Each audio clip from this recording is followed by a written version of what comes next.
শীতের দুপুরে আজকে ছাদে আমার লাঞ্চটা সারলাম। এত সুন্দর রোদ্দুর, তার মধ্যে বসে লাঞ্চটা দুপুরের খুব ভালো লাগলো। তো আমার ছাদ তো আপনাদের আগেও দেখিয়েছি।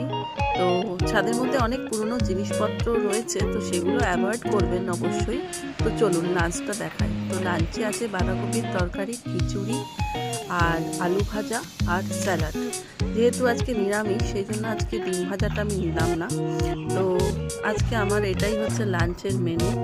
তো সেটা আর তার সাথে একটা জলের বোতল, এই দিয়ে আজকে আমার লাঞ্চটা বেশ ভালোই হলো।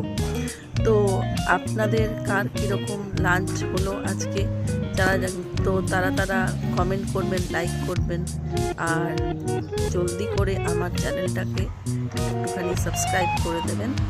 আর এত সুন্দর লাঞ্চ আপনাদের কীরকম লাগলো সেটা অবশ্যই জানাবেন। ভালো লাগলে লাইক করবেন, কমেন্ট করবেন, আর অতি অবশ্যই আমার চ্যানেলটাকে সাবস্ক্রাইব করে দেবেন। ঠিক আছে?